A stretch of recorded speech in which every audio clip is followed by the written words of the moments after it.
right. Hi, everybody. You might have heard some chit chat among some of our participants today. We are all in several different states. I'm Theresa Hollingsworth. I'm the program director for film and traditional arts at South Arts. We are a regional nonprofit organization that work in 9 states. We work very closely with state arts agencies, including the North Carolina Arts Council and the Tennessee Arts Commission. A couple of those Folklife staffers are with us today, and I'm going to introduce them in just a minute. For the last several years, South Arts has been the very fortunate recipient of some funding to work on an initiative called In These Mountains, Central Appalachian Folk Arts and Culture. We have been working with traditional artists and tradition bearers in North Carolina, Tennessee, and Kentucky in Appalachian Regional Commission counties. We've been doing a lot of work with folk arts education. We've been providing some funding support for mentor apprenticeship programs, and we've also been doing some field work and documentation. Today, it's my honor to introduce to you 2 of my colleagues. First of all, Evangeline Mee, who is a folklorist with the Tennessee Arts Commission. She's over in Nashville today. We also have with us Zoe Van Buren, who's the state folklorist for the North Carolina Arts Council. And sometimes she's in Raleigh and sometimes she's in the Asheville area. But, so I believe she may be in the Asheville area today. They are going to talk about a little bit about their work with South Arts and their work with 2 of the artists that we're getting ready to introduce to you. So I'm going to turn it over now to Evangeline and Zoe and let you all share a little bit more information. Hello, everyone. Good afternoon. My name is Zoe Van Buren. I'm the Folklife Director at the North Carolina Arts Council. I am indeed calling in today from Asheville. We work closely at the North Carolina Arts Council with South Arts around the In These Mountains initiative. So we know firsthand what this support is doing for the communities, artists, and organizations in our state's western counties. In particular, South Arts has made it possible for North Carolina now to offer its own mentor apprenticeship grant for in-state artists. We are now in our 3rd year supporting traditional arts practice and transmission in the Appalachian region in North Carolina. Our apprenticeship grant is a year-long commitment that offers funding for both mentor and apprentice for their time together. If anyone is interested in learning more about or applying for an Appalachian Folklife Apprenticeship Grant in North Carolina, you can head to www.ncarts.org, go to Opportunities and Grants for Artists, or contact me directly from our staff directory. Next year's applications will be posted in January for a spring 2022 deadline, so be in touch. Thanks again to South Arts for making the cross-border apprenticeship available. Funding sometimes has strict borders, but culture does not. And so we rely on our regional arts organizations like South Arts to make opportunities like this possible. I'm going to really quick introduce the artists from North Carolina in today's program before we pass over to Evangeline. I'm incredibly pleased to be able to introduce Sheila Kay Adams, who for so many needs absolutely no introduction, as her commitments to her family's ballad traditions have been recognized with almost every major award offered in the traditional arts. She is a 2013 National Endowment for the Arts Heritage Fellow, a 2016 North Carolina Heritage Award recipient, and a 2019 In These Mountains Folk and Traditional Arts Master Artist Fellow. But Sheila is so beloved and so important as an artist and a culture keeper, not because of awards or recognition, but because she's been such a good and generous steward of the ballads, songs, and stories of her home in Madison County. At least 9 generations of Sheila's family have kept these ballads and songs, which Sheila herself learned from her relatives in the Wallen, Ray, Norton, and Chandler families in her home community of Sodom.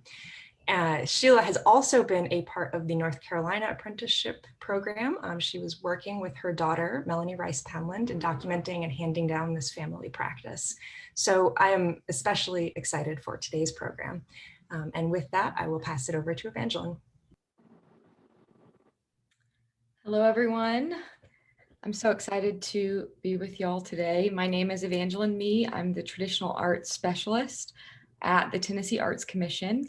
And thanks to the support from South Arts in these Mountains Initiative, the Tennessee Folklife program, which consists of Bradley Hanson and I, just completed our 5th year of the Traditional Arts Apprenticeship Program. We've supported over 53 teams. And in 2019, we had an unaccompanied ballad team from the Cumberland Plateau, which included members of the Hicks family, a well-known ballad singing family from the Plateau area. And we are just so thankful for programs like South Arts and like the Folklife programs. We often say at the Tennessee Folklife program that the world is not telling folks to make time to sing ballads or make baskets or keep traditional sign painting alive. It's really through these programs that, in Ian's words, provide the momentous occasion that brings people together and propels this work. So I'm so thankful for organizations like South Arts who see the value in supporting this work. And this program is even more special because it supports cross-border traditions. With ballads, it's a tradition that has few practitioners today, so I'm especially thankful for the artists who carry on this art. If you're interested in applying to the Tennessee Folklife program, if you live in Tennessee, we have a website at tnfolklife.org. You can also contact me. Our applications will actually be opening up within the next month or so. So we would love for anyone and everyone to apply. I will briefly introduce Ian. So Ian is from New Tazewell in Claiborne County, and he grew up right next to the Cumberland Gap and has a strong appreciation for the history of the region and the mesh of cultures that are represented in Appalachia. He's a clogger turned ballad singer and has a desire to preserve and carry on this tradition, learning from Sheila Kay, as well as sharing these ballads through his virtual ballad swaps and through the website. He has a master's in Appalachian Studies from Appalachian State, and will be, we can tell, continuing to share and carry on this tradition in this region. So we're really thankful for him. And now I will turn it over to Theresa.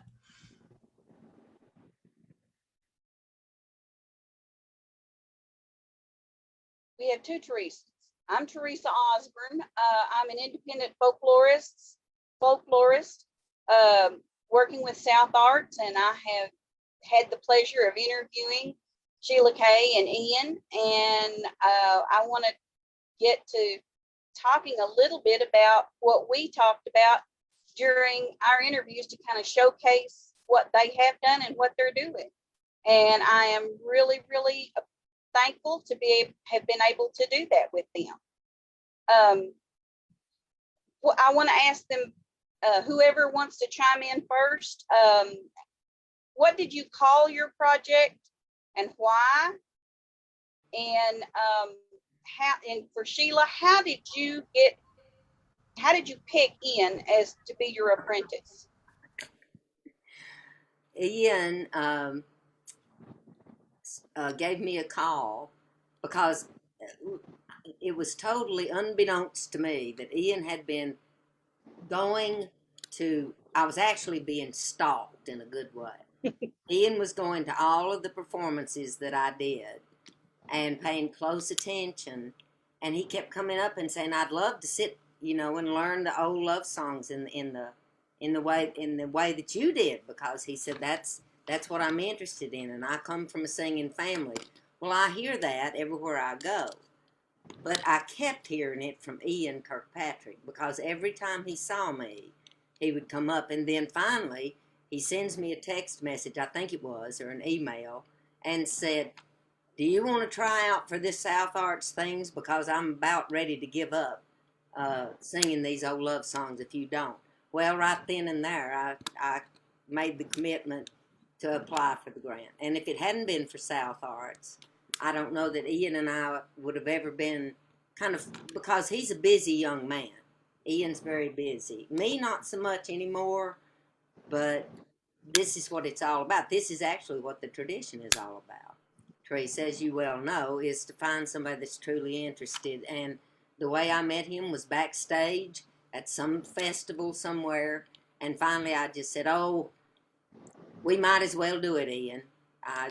Because for one thing, I knew he wasn't going to hush. And the other thing was I was fascinated because I'd heard him sing a song that Bobby McMillan sung that had like 40 verses to it. And he never missed a beat. And I said, well, gosh almighty, if he can do that, I know he can do the ones from my family. But that's a whole other story. Okay. I can Ian, clarify that a little bit. I wasn't just following her around. I was often on stage right before or right after her too, Right. as part of the Bailey Mountain Cloggers. But there were several times I did just show up because I heard she was in town and I wanted to see her.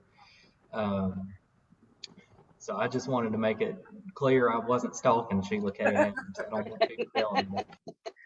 Well, dang it, Ian, I was trying to make up like, I had some nice looking young man stalking me at my age, and here you've done busted that bubble for me. But anyhow, we've become like family, Theresa. Yeah. I think as much of Ian as I do a lot of my family members. Yeah. More so than a lot of my family members, I guess I should say. So, Ian, talk a little bit about the title, and I know that you all have a website, and something about a virtual ballad swap. Can you kind of fill us in on that? Yeah, so there's a lot of pieces to that. But what we decided to do was come together. I've known Sheila since 2013 when I was going to Mars Hill University as part of the Bailey Mountain Cloggers. And I always wanted to learn the ballads because it reminded me of my home family, my family and my community singing songs that were very similar, albeit in a different style. And so one of the people that collected these songs was named Cecil Sharp. And he came to Madison County, where Mars Hill University is, in 1916. And he came to Lincoln Memorial University, where I am from, in Claiborne County, in 1917. So I always knew that he had come to my area, but because I was in Mars Hill, because I was surrounded by the Madison County singers, I was learning the Madison County versions of these songs. And so what I wanted to do was go, we call it Across the Great Divide. And what that is Cecil Sharp called the mountain pass between North Carolina, western North Carolina and eastern Tennessee. He called it the Great Divide. And so what I wanted to do was go back to my home and learn those versions that he had collected there. And that was the origin of this project. We started out, Theresa, as you know, with Ian going to learn my family's versions. Well, it didn't take me very long to realize that he knew all my family's versions already of the songs. And then he mentioned the fact that Cecil Sharp had come right through Claiborne County up there where he's from. And then the rest is just kind of an evolution that I don't believe that we managed to pull this off, but we did. Because he found versions of so many songs up there that Sharp collected in his home community. And so what we decided to do then was to go ahead and let Ian find the song, sing the song. We're going to do a CD later on this year, kind of a compilation of the songs that he's been working on. And there's going to be like 20 of them, isn't that right, Ian? Mm-hmm. And so the project started out as one thing, but it soon turned into something even bigger and better, I think. I really did. What I found was it's actually not just Cecil Sharp came to Claiborne County. We also had artist Moser, who is a well-known North Carolina collector over in Swannanoa. Before he was at Swannanoa, he actually worked at Lincoln Memorial University. And the reason he started collecting ballads was because his students in class kept telling him that they knew better versions of the songs than the ones that he was teaching to them. So he started collecting them. Now, I won't say if they were better or not, but they were pretty good.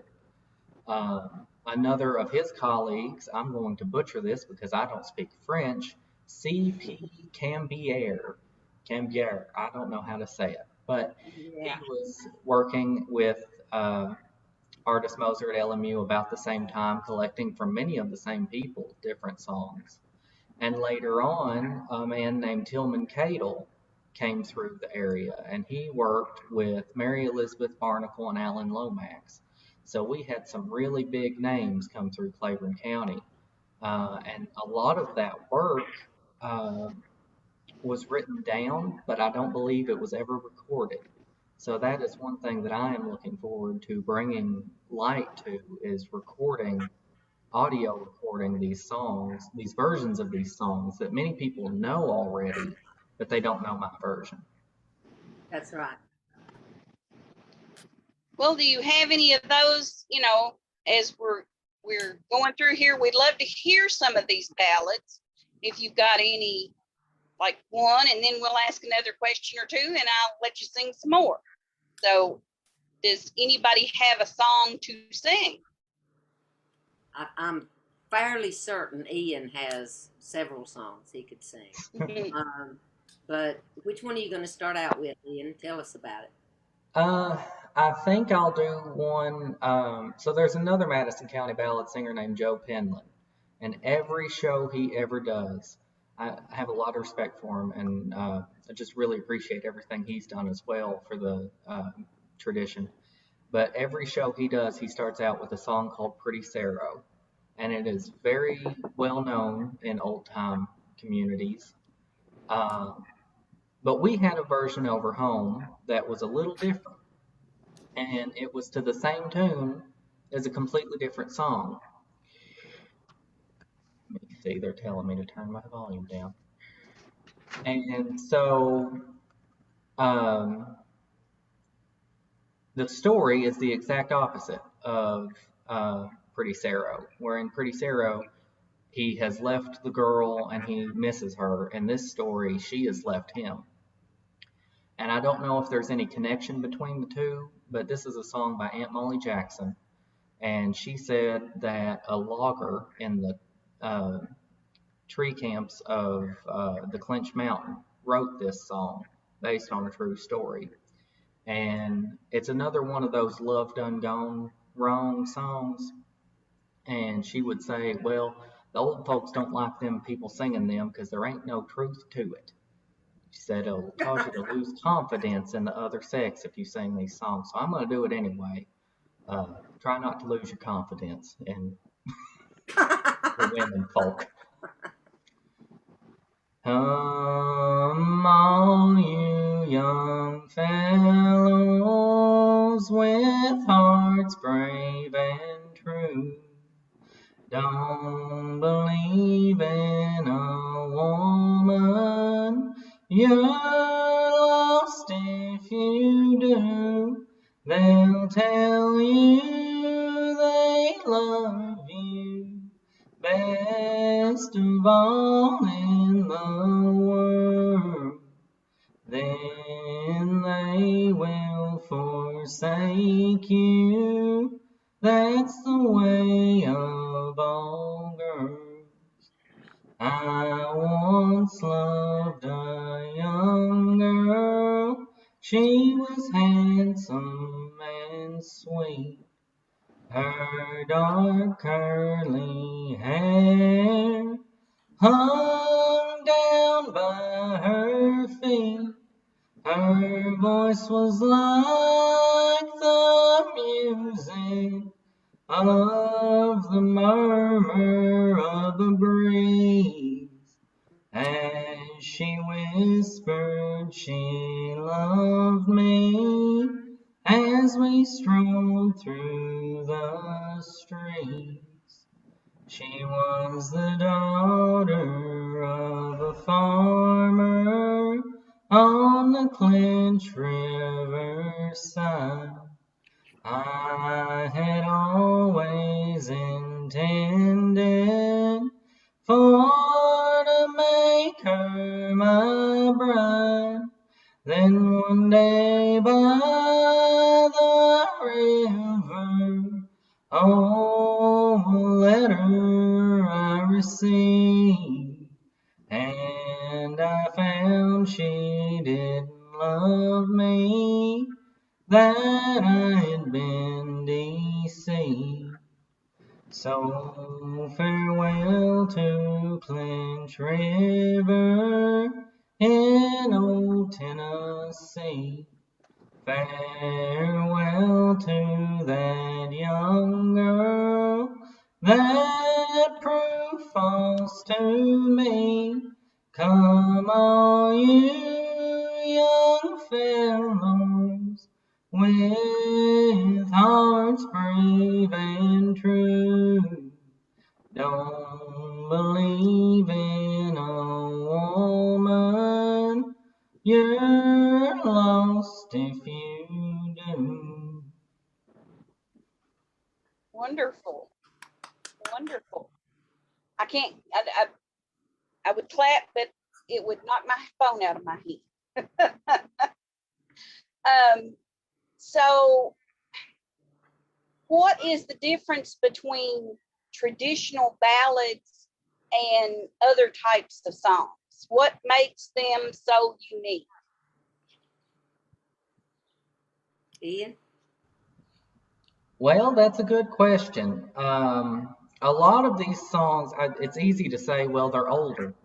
A lot of these songs, especially the ballad tradition started in the 1200s and really gained steam in the 16 and 1700s. And as it came over to America from the British Isles and other places, they continued to add to that repertoire. And what ended up happening was you had your own little community, and your own little community had your own little version of that song. The words weren't exactly the same everywhere, and that's due to recording and standardization of the tunes. We've sort of started to lose that actually, which is why I'm very proud to be doing this project and doing the versions that haven't necessarily been recorded yet, because that adds to the uniqueness of this, not only the song but the singer. Why do they choose to sing it that particular way? Is it to honor the person that they heard it from, or did they just not know another version? I mean, there's a lot of questions that could be thrown back to that question that you asked me. Well, Well, now, if you want to go to the source as to why did they choose to learn those songs? I really didn't have a choice in what songs that I learned. It was the older people that decided for me which songs that I should learn and at what age I should learn them. And see, I wasn't influenced by a lot of outside singing. So I had their versions, and as like Ian says, even in the same communities, you'd find 2 or 3 versions, different versions. We talked about that before. For instance, Granny had a song she called "Little Farmer Boy." Barzell had the same exact song with the same exact words, except they just switched out the house carpenter for "Little Farmer Boy," and it was the same identical tune, same identical song, and they were sisters. And yet, then along comes Barzell's son Doug, and I think what he did was just make it his own. Kind of like Ian has done with these songs, make it his first, because you can't sing a song that belongs to somebody else, or that you heard somebody else sing it. If you don't make it your own, then you're just going to sound like them, and I've always thought that was ridiculous. Why would you want to sound like somebody else? The whole idea behind this tradition is to do what you can to see that it's carried down to the next generation. And of course, some of the songs that I learned from my family even have changed from my singing over the years, because I added my own, kind of. In some cases, it was censorship, but in most cases, it was simply because when Granny said them coats what hangs on the mounting didn't make any sense to me. And so thanks to Bobby McMillan and a few of the collections, I found that it was actually see the coach on yonder's mountain. But I think the song that Ian just sang was kind of a response to Sarah, to Pretty Sarah. You know, it was this man saying, you know, I've been along and around and done all this stuff, but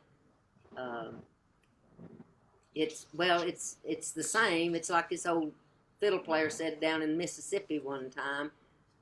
Well, it's Natchez under the hill, but different. So it's Pretty Sarah, but different. It's their take on the song, which I think is just fascinating as you go from community to community and listen to their versions of these songs. And adding to that individualism, you know, Sheila already had a family repertoire that she was able to use for inspiration. I tend to be looking more towards my entire community as inspiration rather than just my family. But my mother, she loved Irish versions, not like Irish songs, the versions that came from Ireland of these same songs. So many of the times when Sheila starts singing, it takes me a minute, but then I realize I know that song because I've heard it all my life. It's just the version from Ireland. My grandmother grew up in a time when they were teaching songs like Barbary Allen in school, and she can still sing a couple of verses of that. And other songs. My great-grandfather was in a band with Doyle Lawson's daddy before, you know, Doyle Lawson was a thing. So if I wanted to, I could say I'm at least a fourth-generation singer of some kind. But that individualism, Saying that. every single generation has taken it in a different way. As your project has come to fruition, you've created a website with a lot of these songs on them. Can you tell us, you know, we need to get the name of that website in here before we get too much further into the discussion, so we can have time to talk about it at the end too. Yes.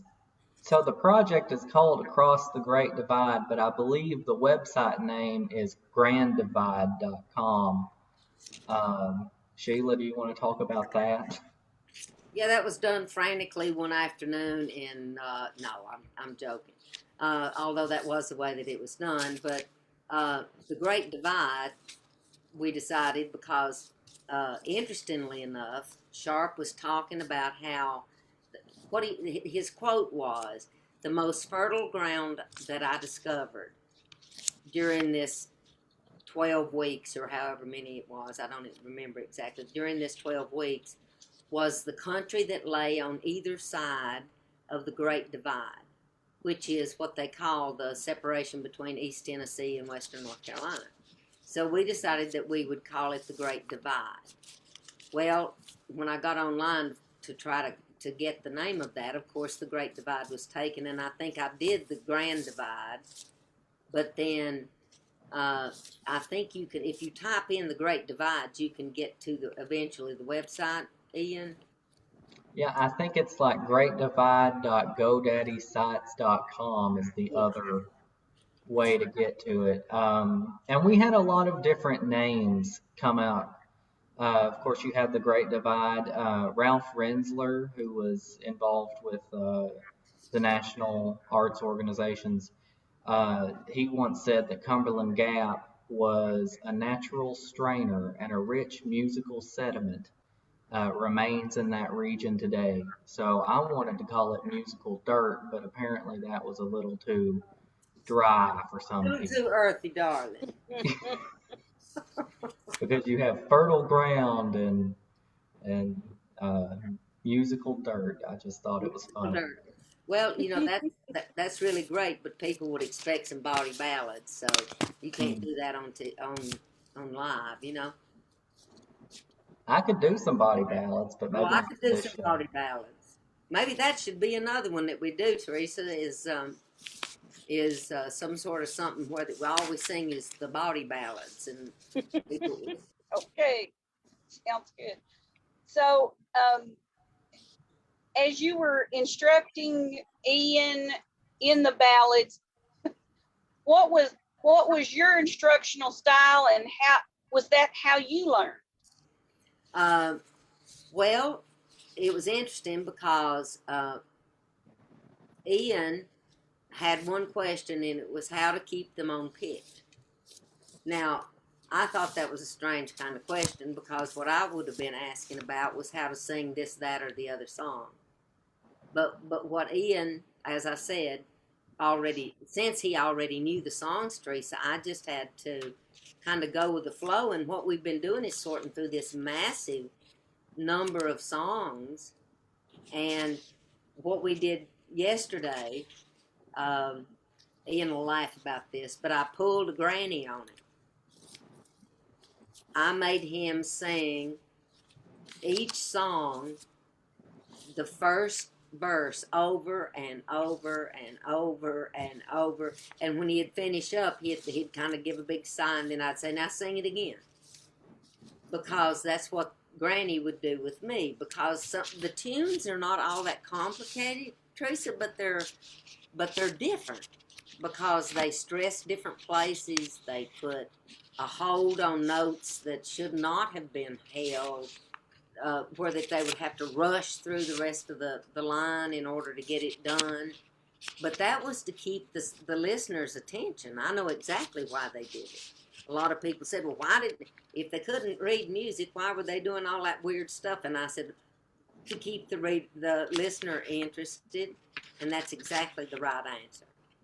Because Granny told me later on why it's to keep them on their toes. Make sure they're listening to the story. But pitching a ballad just takes practice, and that's what I've told Ian. And so every question usually that Ian would ask me, I would just say, well, it just takes practice. You know, you just have to keep practicing. And Ian has been so busy that I am really proud that, you know, that he has taken time out from a really busy schedule to spend time with me and be interested in learning the love songs. And he's a good student. And if I've got a question now, as a matter of fact, Ian, I talked to Bobby McMillan yesterday, and he said, well, I'll tell you one person, if you want him to find something, all you have to do is point him in a general direction, and he'll go and find her and bring it back to you. And I said, who's that? And he said, Ian Kirkpatrick. And Bobby said, I believe if I'm not careful, he's going to catch and surpass me in knowledge as far as these old love songs go. Now, for Bobby McMillan to say that, Ian's really doing his stuff. Well, I don't know if I'll ever surpass Bobby. He's never sang the same song once. That's exactly right. Never sang the same song exactly the same way once. You're exactly right, because he knows so many versions. But now the next song, Theresa, that I would like for Ian to sing is one of my very favorite ones that he does. It's called The Nightingale, and there's all kinds of different versions of it. But Ian's got one of the finest versions of it I've ever seen. Okay, Yeah. let's hear it, Ian.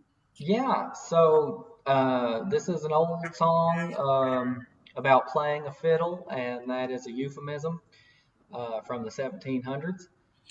So you're talking about body ballads. This is one of the cleaner ones.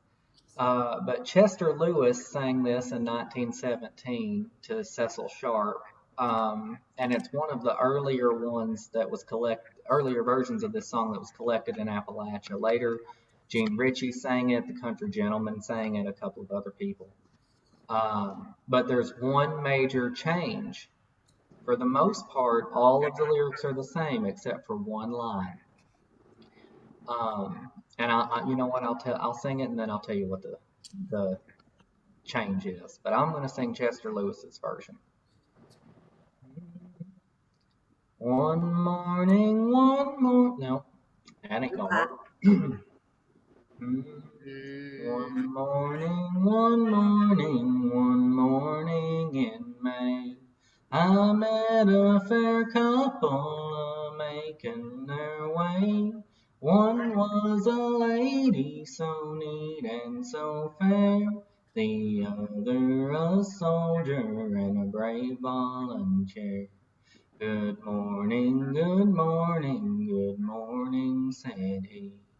Oh, where are you going, my pretty lady? I'm a-going a-walking on the banks of the sea, to see the waters a-gliding, hear the nightingale sing. Oh, pretty lady, 'tis time to give o'er. Oh, no, pretty soldier, please play one tune more. I'd rather hear your fiddle play the touch of one string than see the waters a-gliding, hear the nightingale sing. Oh, pretty lady, won't you marry me? Oh, no, pretty soldier, that never can be. I have a wife in London and children twice three. 2 wives in the army's too many for me. I'll go back to London and stay there 1 year, and drink all my living in whiskey and beer. And if ever I return, it'll be in the spring, to see the waters a-gliding, hear the nightingale sing. That's exactly what I was talking about earlier. If I can start it, I can keep going, but if I can't start it, it goes south quick. Uh, but I'll tell you the line at the very end. Uh, I'll go back to London and stay there 1 year, and drink all my living in whiskey and beer. That was sung in 1917, right before Prohibition, when they took that line out, and now everybody sings, I'll go back to London and stay there 1 year, and often I'll think of you, my little dear. Yeah, yeah, you're right. But now the way I heard it was, I'll drink all my living in whiskey and beer. And in England, they say, and drink all my living, or drink all my whiskey instead of cold beer. Ah, well, that's Okay. even more serious. So, what do you think that you've learned over these past few months, Ian? And how, I'm sure you're going to carry on what you've learned and what Sheila's taught you. And so, how are you going to do that? Well, one thing that I can say is when we're working with Sheila Kay Adams, and she can say, now this is a version of Fine Sally. It comes from Britain. Uh, the original song is from Britain, but this is the Madison County version. That is so much information that you can get from a single source who knows what they're talking about. But when you go into these collections and they just sing a song and they don't tell you anything about that song, or you get a character like Aunt Molly Jackson, she sings it and then she says, "Oh, I wrote that tune." And that was just her being her, just trying to pull the wool over the collector's eyes. You don't necessarily know what you're listening to and what to look for. So honestly, what I've learned in the last year is that I need to listen to more British folk songs, because it's almost having to be bicultural in order to really appreciate and understand this tradition, because you not only have to know, okay, this is an Appalachian song, this comes from the Appalachian region, but you also have to know, okay, it came from Britain, and this is how it used to go in Britain, and how it had changed over time. And Appalachia's not the only place that sings ballads either. A long thing that I have said for many years is that it didn't become traditional until other people stopped singing it. It didn't become Appalachian until other people stopped doing it. Because before then, it was just a song. It was just folk music. And now it is being sort of protected. The Appalachian people have become the culture bearers in many ways, because these other regions in the country have just stopped singing these songs, or they've stopped singing them the old way. Now they sing them with bluegrass and instrumentation that is not a bad thing, but it's not the original way it was performed. That's an interesting take on that, Ian. But I will tell you this now. During my parents' generation, we come within a gnat's butt of losing all this stuff. Because, of course, being the ones that left home and got jobs and made money, made real money, and, you know, that whole thing. Theresa, I'm sure you know what I'm talking about. When they went up north to work in the car factories and all, and then they wound up. Now it's like Ian said, you'd be amazed how many of them are coming back to New Tazewell now. Well, I'm not a bit amazed, because that's exactly what Daddy's cousins and all did. They went off and worked up there 30 years, retired, and came home. They'd been waiting for that all their lives. But the songs themselves just about died out during that generation, and thank goodness there was some folks that were still interested in keeping the songs alive. They just weren't interested in performing out with the songs. And so I think, and they got real suspicious of collectors. And I'll build on that a little bit more too, because I've recently been proven wrong on that belief. With the digitization of the art form has come some very interesting international connections. So you had mentioned we do a Southern Appalachian virtual ballad swap monthly, and that's hosted by Susan Pepper. It's actually going to be put on tomorrow if anybody wants to come. And we have our little group of people that we've known for many years and sing the songs. And many of us are performers too. They're not just the people who sing it around home and never go out on stage. But there's another group there's a couple more groups actually I would like to bring awareness to, because at the same time we were doing that virtual ballad swap, there's a group in Boston called the Mermaid's Tavern that has started an international ballad swap, and they have people come from all over the world to sing in this a cappella style. And so for someone who doesn't get to go over there and see these things, you can actually see, now they're not singing the Appalachian versions, they're singing the Northeast versions. Or, you know, the people who come from the Great British Isles are singing those versions. There are Canadian versions, there are Western American versions that they're singing, and really preserving that regional understanding of traditional music and sharing it among each other. So what I just said may not be as true as I once thought it was, and that is all thanks to the internet.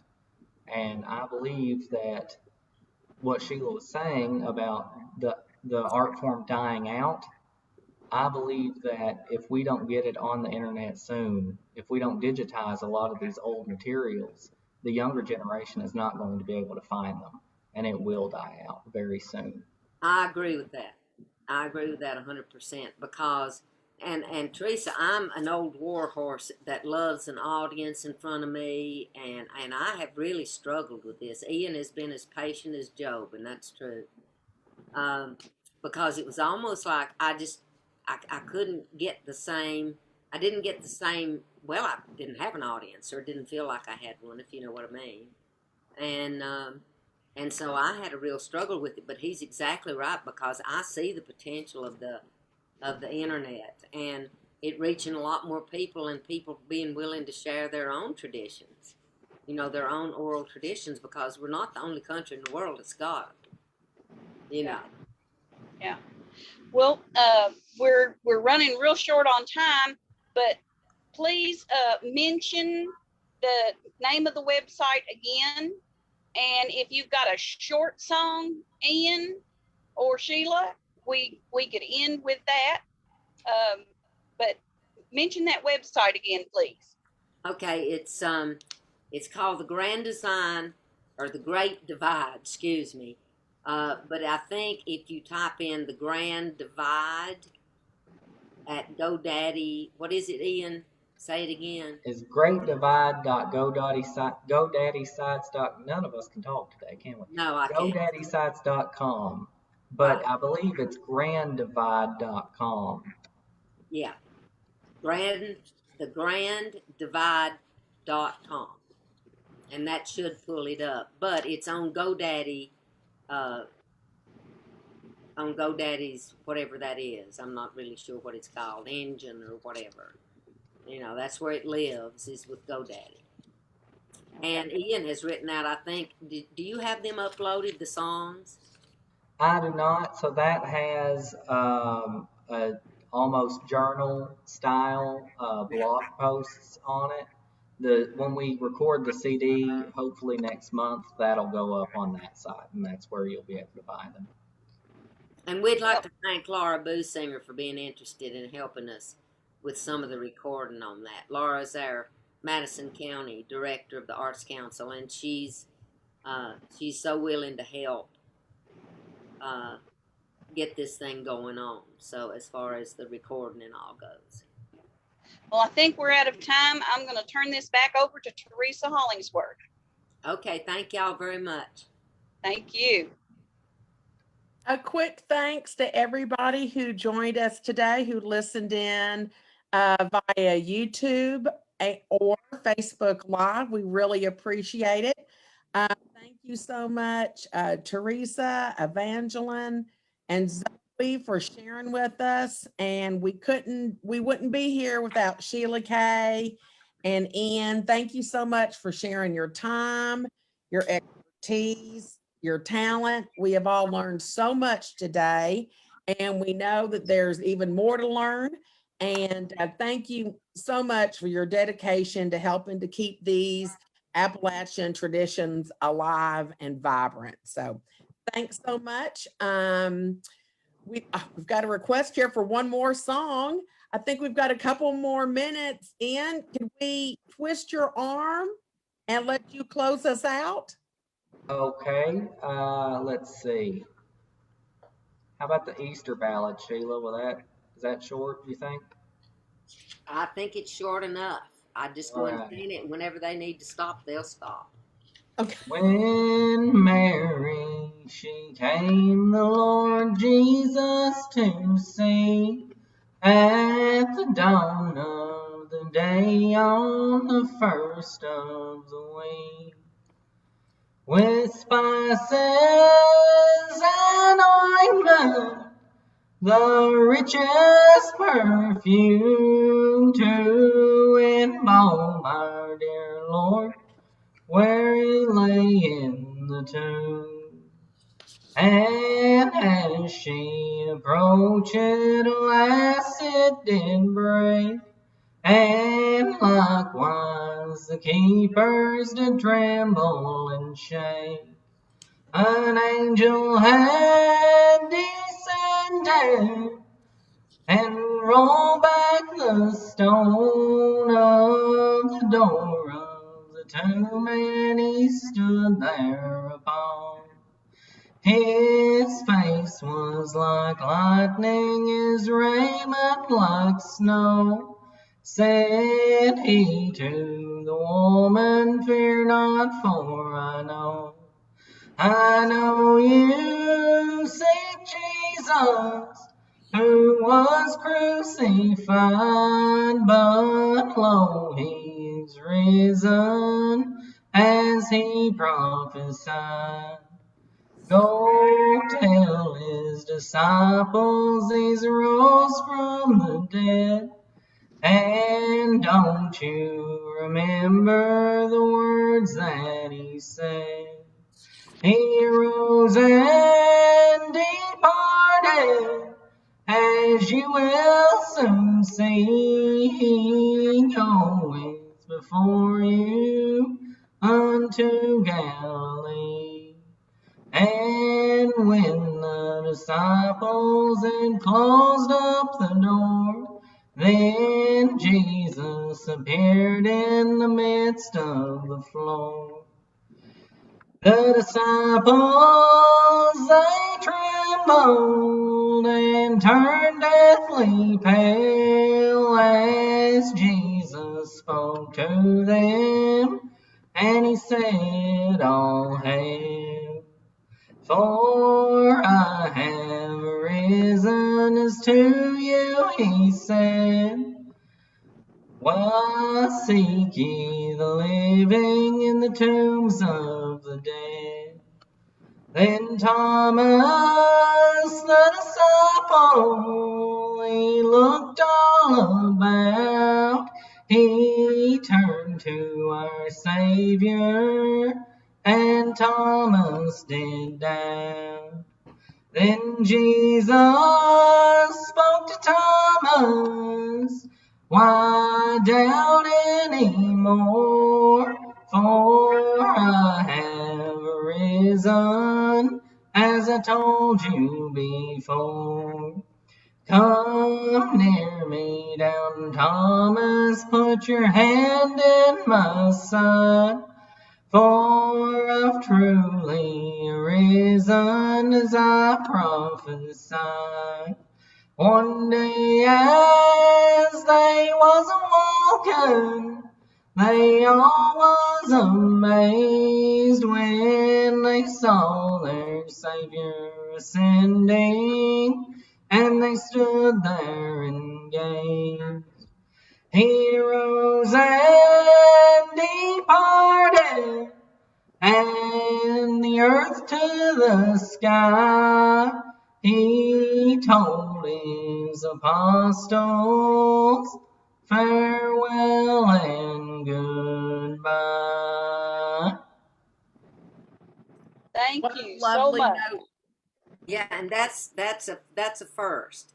That's the first time I've ever heard that ballad. I mean, when he sang it for me earlier, and I've been around a long time listening to these old love songs, and that's a brand new one. I've never heard anybody else sing it. Wow. Thank you.